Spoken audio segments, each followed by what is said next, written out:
I'm Hindol Sengupta. This is Global Order. I invited one of my favorite conservative thinkers, Jerry Rao, to talk to me once again because some of the things we spoke in the past, in fact, on this particular platform on Global Order, have now really become global headlines again and again.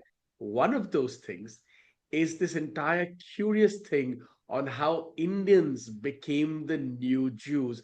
I remember about a year ago, Jerry and I had this wonderful conversation where he spoke about how the next target after Israel would be India. And lo behold, some of this seems to be coming true. Jerry, welcome. Thank you, Hindol. I think this is a fascinating idea to talk about. There's a book I was reading a few months ago called Europe Against the Jews, where basically the argument is made that after the 1880s, right up till the 1930s, the real issue in Europe which drove anti Semitism was envy. Jews were an urbanized population and they were very much committed to literacy and education. So many of them, even if they abandoned the details of their faith, were very successful as doctors, lawyers, journalists, scientists, academicians, etc. And that success drove anti Semitism. So, success is always a problem because success invites resentment. And you can see that with a variety of situations where successful groups are resented. And I think that's one of the issues here. Having said that, let me first kind of clarify. I think this whole anti India, anti H1B, etc. issue about the US today is more a problem with the Indian media than with the US media or US by and large. We have made it a big issue in every paper, in every TV channel in India that this is a big issue. I don't think it's a big issue in the US. And the reason I'm saying this is because I think the US doesn't really care. And it's almost ironical because it's a secondary, tertiary issue as far as they're concerned. H1B is a very important issue for India, and how Indian CEOs or Indian origin CEOs are leading big American companies is a big deal in India. I don't think it's such a big deal in the US. Having said that, I want to come back to our earlier conversation. I don't think we should take this lightly. Because early origins of anti Semitism were taken lightly by the Jews of Europe. They said, yeah, aisa hi hota hai, these things happen. Politicians make noise, people make noise, there's envy, but it'll go away.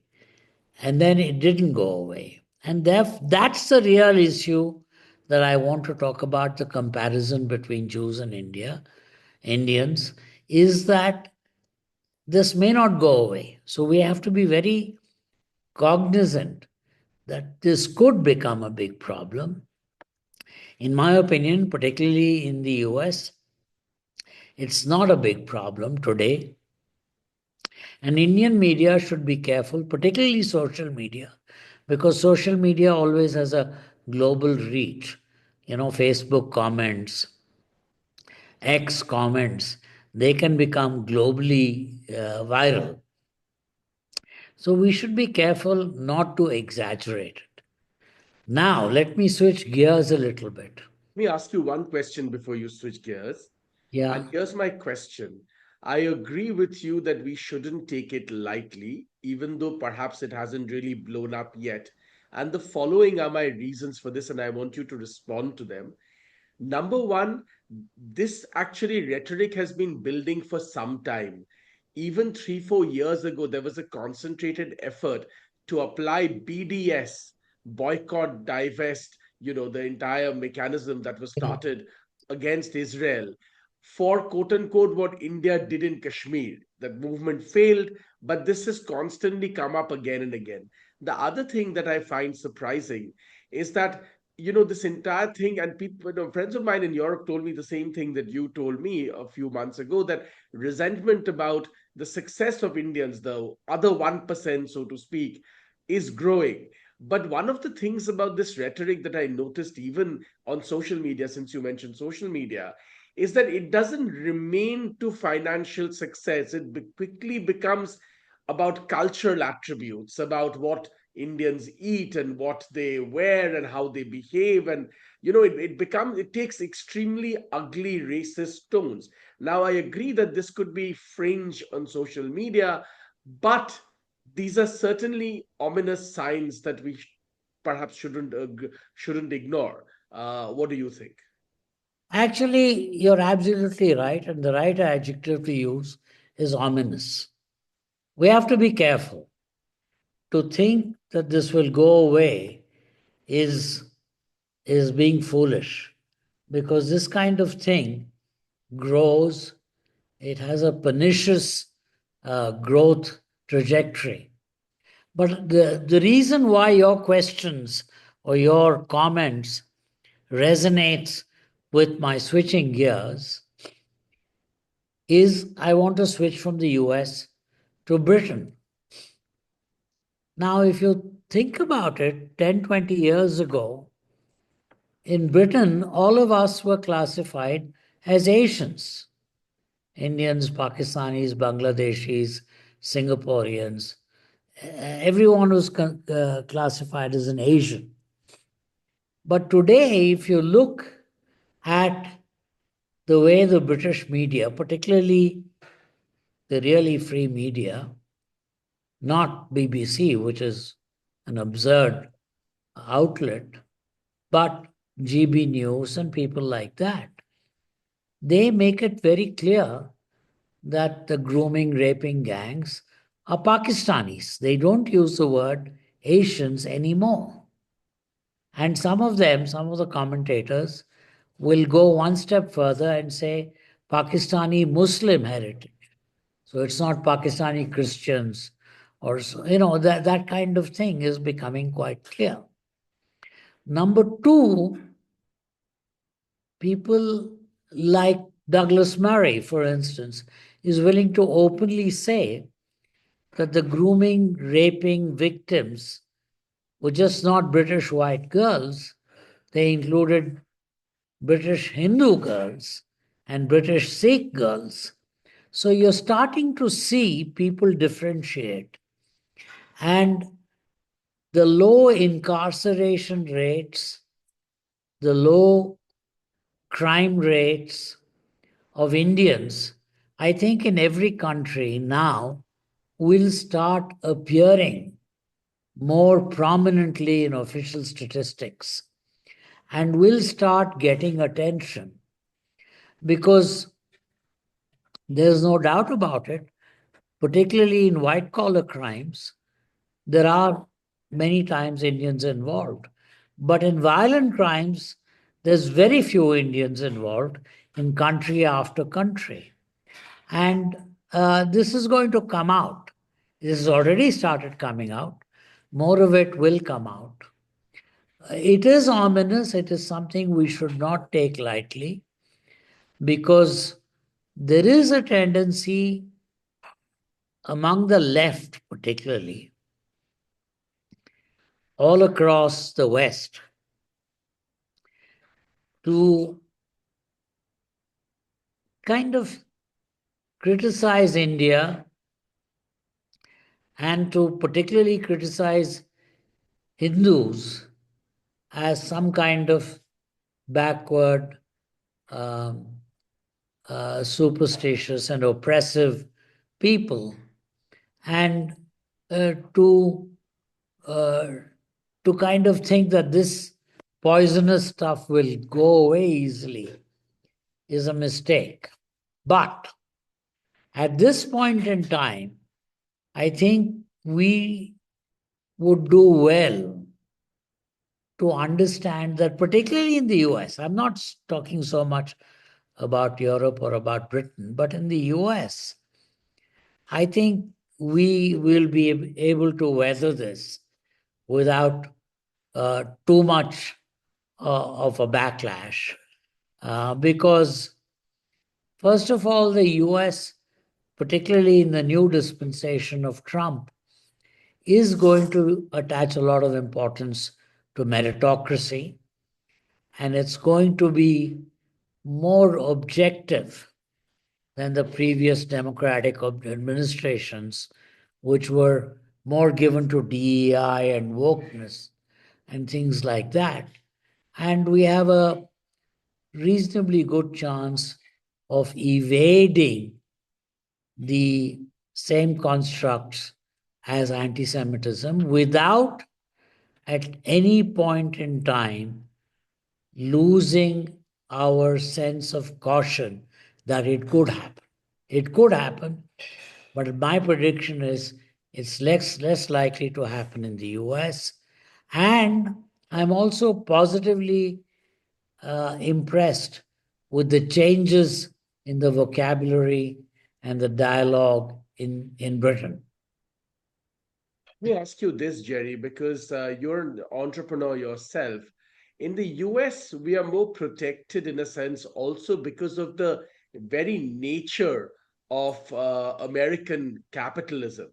People there are far more concerned by the very nature of that society about whether success is coming or not. And we saw this when even in the, in Musk's own support and other support from other Silicon Valley players to various people with H-1B visas, including one appointment by Trump himself as an AI advisor. There is that significant support which sees success and money more than any other attribute. But you're right, the problem really is more in countries like the UK and perhaps in part of mainland Europe. It's there in Europe, UK, it's even there in Canada. It's not there in the US to that extent. That's why I say we should be also clever in our responses. We should differentiate rather than start with a simplistic thing. Listen, there will be an anti India or anti Indian sentiment in all of the West, like there was or there has been anti Semitism. We should separate the issues and try and look at uh, different societies in a different manner.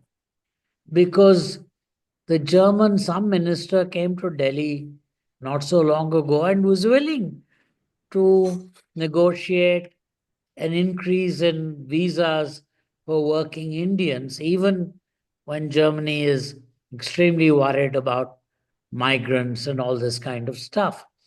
I think they're also getting cleverer. And we therefore have to also uh, do some differentiation without ever forgetting Indol, and this is important, without ever forgetting that there is a risk, maybe 5%, maybe 10%, maybe 20%, that this could become more heinous and more dangerous than it starts off. Many of these things start off very small. Uh, you know, Romania, and I'm using Romania, not Germany, as an example. Let's reduce, Jews are 5% of the population, but 40% of the doctors. Let's reduce the number of Jewish doctors. So, what do? You reduce the number who go to medical school. Then many of them go abroad and get medical degrees. Then you de recognize overseas medical degrees. So, you do it step by step. And That kind of thing we have to be very careful about because it could happen. But at this point in time, I think America remains the more optimistic kind of place for us. You know, what you just said actually absolutely has direct correlation to something that's already happening. Only a few days ago, I saw the dean of a major American business school, right, in Indian American origin, write with great angst on LinkedIn, saying that, you know, already the Ivy Leagues have this Soto Voce rule of trying to, you know, marginalize Asian entries. As a successful Indian American with ostensibly successful Indian American and bright Indian American children, what am I supposed to do with my children? Am I not going to put them on the path to success? Am I not going to do everything I can? And if I do that, should I be resented against? This is the trap, isn't it, Jerry? This It kind is. of It really is. It really is a trap. I told you the Romanian situation where, okay, you won't give me admission in medical school. I'll go abroad and get a medical degree, which was probably better than a Romanian medical degree, but then you won't let me practice. This kind of stuff can happen. But again, think about America, very interesting country. The Supreme Court has abolished affirmative action. So it's going to be very difficult for Ivy League schools where your friends' children want to go to turn them down if they have very good scores. Now, the universities are determined to continue to be leftist bastions. So that now they've come up with this new thing. We'll abolish SAT completely. We won't look at scores. We won't look at exam results, performance. We will just make random decisions about admissions. What will happen if they continue like this? Won't happen in 1 year. It will happen over a 10, 20-year period that people will prefer to go to Midwestern, Oklahoma University, Ohio State University, which are more reasonable in the way they determine stuff than to fancy Ivy League universities. And new universities like the one that's just come up in Austin will come up because I don't think the suppression of merit in the interests of DEI and all this kind of stuff is going to work. So, yes, don't take it for granted. Assume that there is a risk. But my point is don't exaggerate the risk also, particularly in America. I think in Europe, the risk is significantly more. And therefore, we have to, particularly in Europe, make an effort as a group to not talk so much about how many doctors there are, but talk about the low incarceration rates, the low criminality, particularly non white collar violent crimes. That I think we need to ratchet up the conversation in that area so that European and British society get it clear that look, we're not a problem for you. Um, yes, we are successful, but we're not a problem. I think that is important. but two things in this, Jerry, of course. One is some people say that no matter what, the Jews still are part of the Abrahamic family broadly. And of course, you know, Indian Hindus are not. The other thing, of course, the positive, of course, is that the Jews are a small number. India is protected and Indians are protected because there are so many of us. How do you see this? See, I think this Abrahamic stuff is something that I don't take very seriously. I'll tell you for two reasons.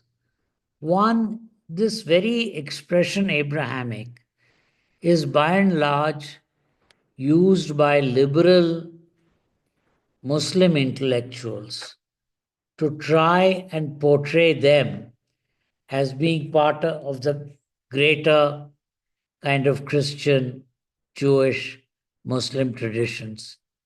It doesn't have much resonance outside that because I think if you're a very, very bigoted, extremist, ISIS person, as far as you're concerned, Christians are infidels.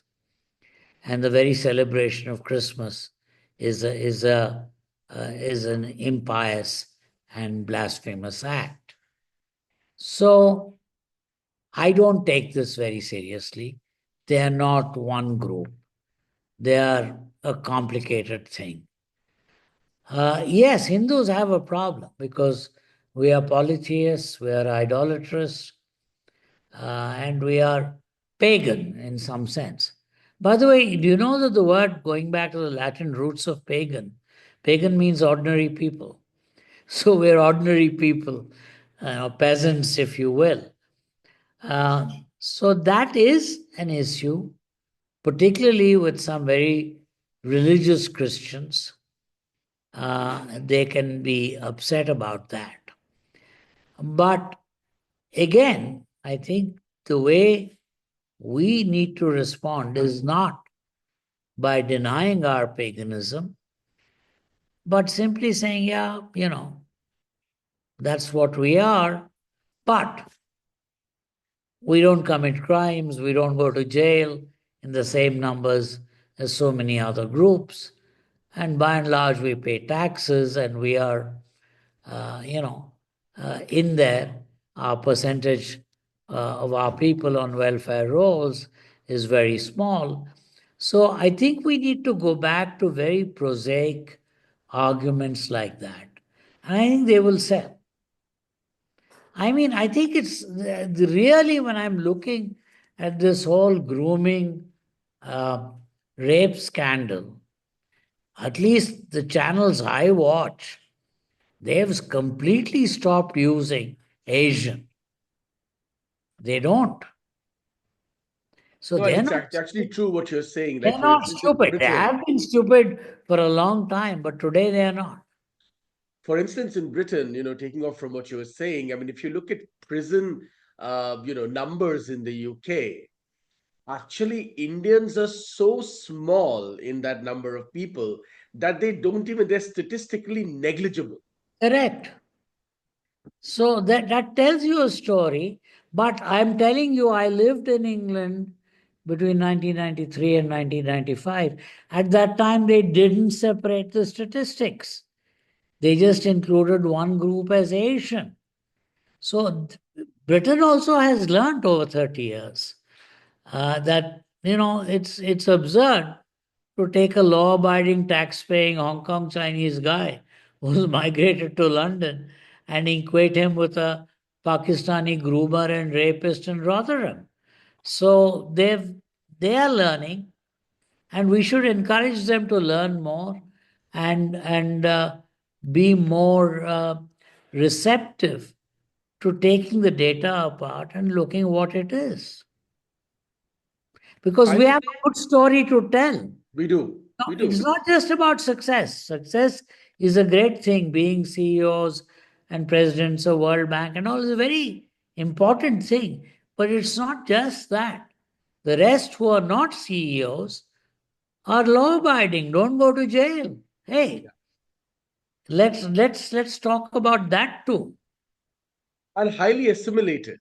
Highly assimilated. The number of my own family members in the US who have married, my son has married an American girl who's half Japanese, half American. So, we don't care. And we are quite okay with them having a secular or even a church wedding, and next day us having a Hindu wedding. And we accept all that. It wasn't the case 30, 40 years ago. It would have been very upset. But today, there is a greater acceptance that these kinds of things have to happen, and we are willing to accept that they speak in different accents and that they have a different view of the world, but they're still connected to us. The connect doesn't go away. And by the way, you don't know, but because you Bengalis are not interested in anything outside Bengal. In Madras, in Chennai, do you know that we 30% of our artists who come and sing and play instruments and dance during the December January festival season, we call it, Yeah, the are what? NRIs, NRIs, and Yeah. many of them are from America. No, So the I had juniors, the NRI connect kids who doesn't were. go away. No, no, I had juniors. I have juniors from Columbia and from Oxford, NRI kids. All of them, their parents from southern India originally.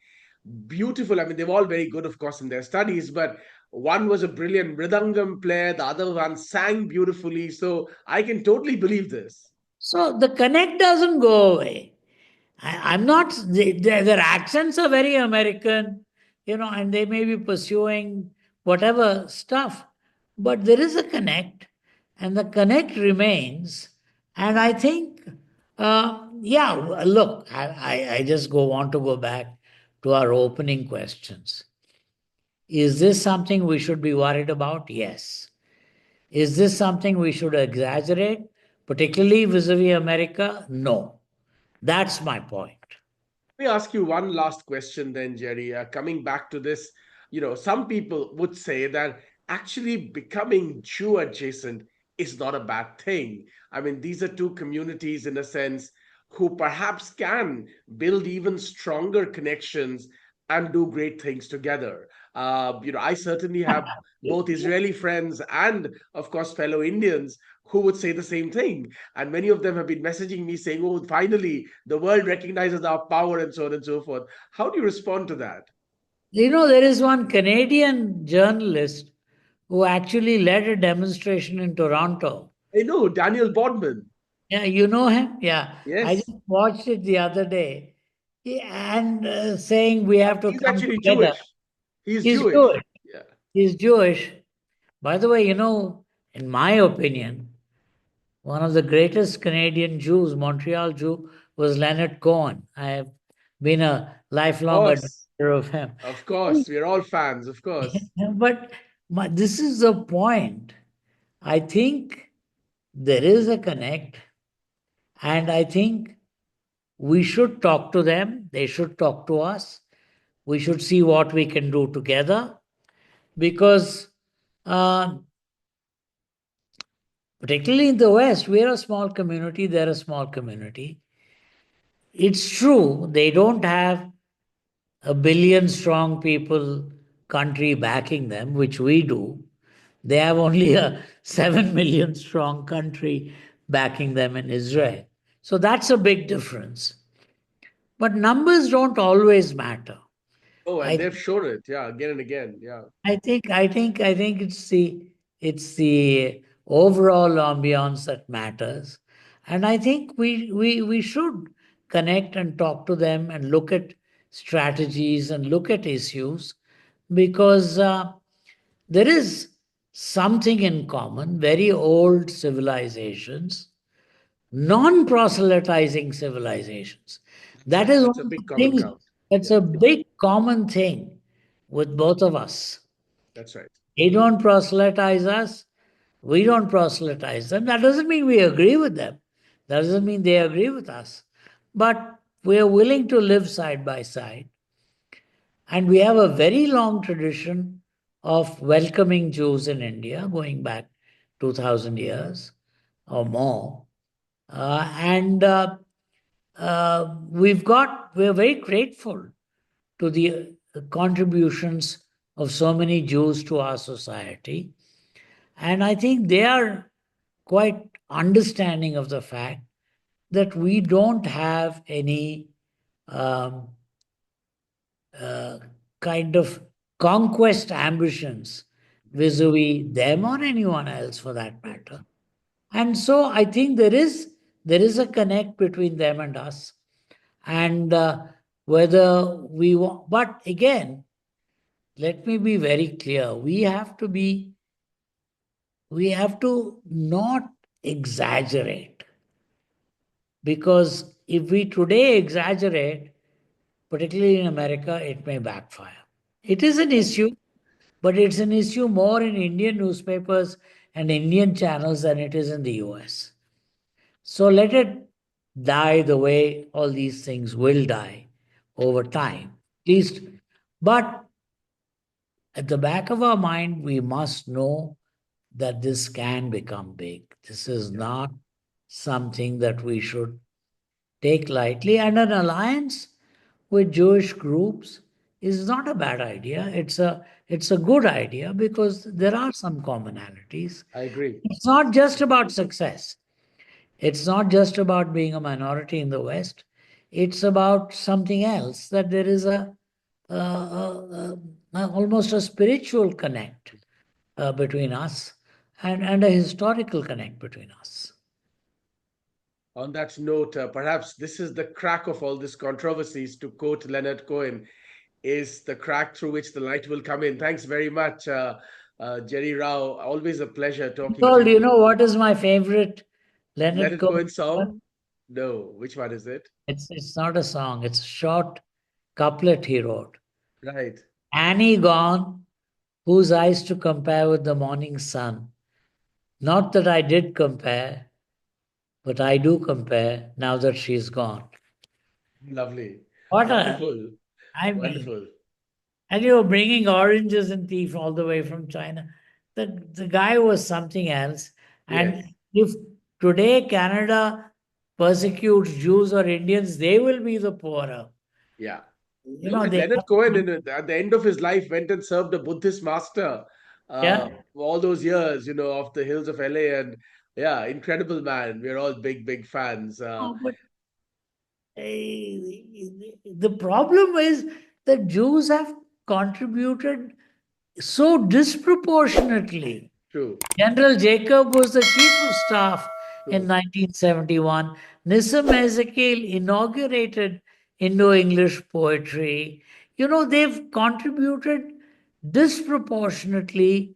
Yuko Hamid, Yeah, who set up SIPLA, his mother was Jewish. You know, we've got people who've done extra, and we should just say, hey, yeah, I'm not as successful as Leonard Cohen or General Jacob, but that doesn't mean I'm going to spend the rest of my life and days before I die in envy and resentment. true. I'm going to give them their credit, and let's carry on. Anyway, It's very I'll well leave you said. on that note. No, very, very well said. Thank you, Jerry. Always a great pleasure talking to you. I'm Thank delighted you. to have discovered one more commonality in the love for Leonard Cohen. Perhaps one of these days we'll sit and listen to a Cohen or two together. Let's do that. Let's do Would that. love that. Oranges and Lovely talking. tea. All right. Definitely. Bye. All Lovely right. talking to you. Take care. Bye bye. You too. Bye.